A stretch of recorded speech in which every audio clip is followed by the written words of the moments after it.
Hi everyone, this is Alethea Rains with Alethea Rains Photography, and I'm going to talk to you in this great, nice, soft, pipsqueaky voice for the entire duration of the tutorial. Just kidding.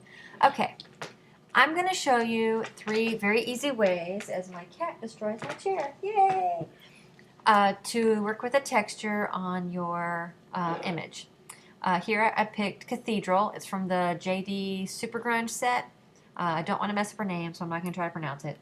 I think it's, please, just bear with me. I think it's Jessica Drosen. Oh, please, I hope I got that right. Okay.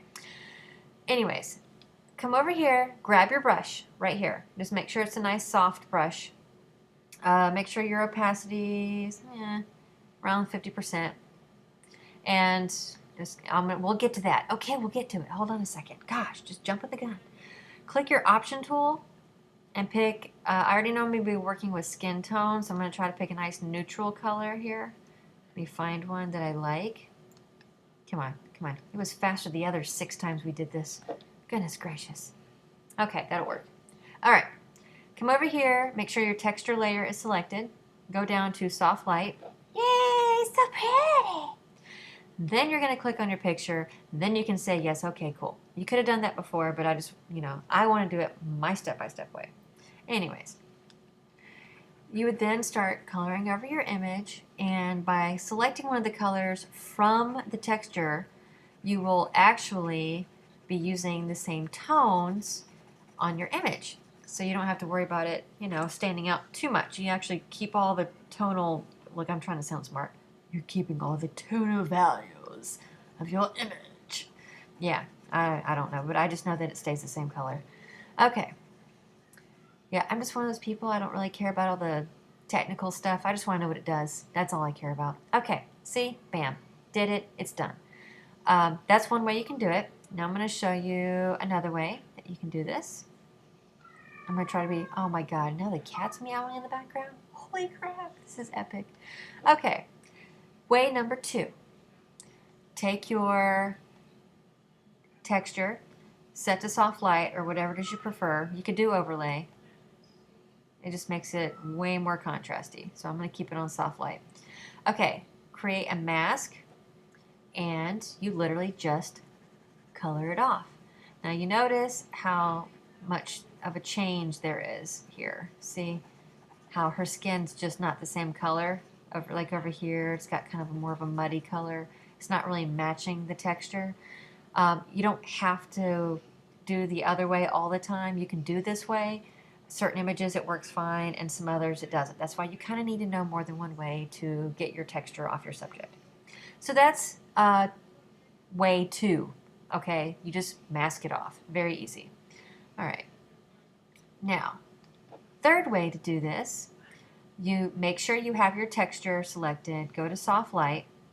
Now, I want you to come over here and then grab your lasso tool. I told somebody the marquee tool. I am so sorry. Okay, it was not the marquee. That was my fault. You'll see what I'm talking about when it's, I'm just going to do this all razzle-dazzle here. Ba-pow. Sometimes I might call a tool the wrong thing because I'm just like that. Okay, I'm so sorry. All right, so I have this selected, and I'm going to go over here to modify, and you're going to want to feather it. 150 is pretty good to do. Run it twice. You can run it more than that if you want to. It just basically softens all this stuff out here. All right, now again, making sure that your texture layer is selected. Go up to Filter, Blur, Gosso. Blur. I totally just did that. And I think I had this set at 36. Yeah, that's how many times I've done this, okay? Like 150 times. So I've already got everything set. Anyways, okay.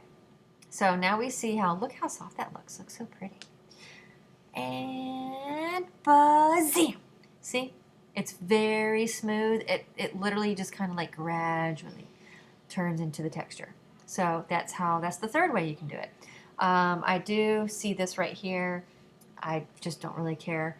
You could probably put like a gradient on there, make it look all fancy. I'll show you that real quick and make it super fast since we're in here only 4 minutes. Yay!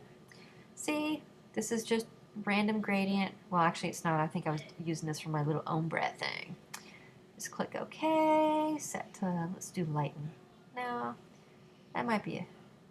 Oh, okay. See, ha ha ha. Gradients, if you go to lighten, it kind of mats it out a little bit. If you go to screen, it's a lot brighter. See? Screen, lighten, screen. Okay, we're not going to sit here doing this all night. All right, but see, that's one way you could like kind of cover that up a little bit and still make it look good with the texture. Okay, so we have discussed 3 different ways. Let me get rid of that. To do your texture, getting rid of your thingy.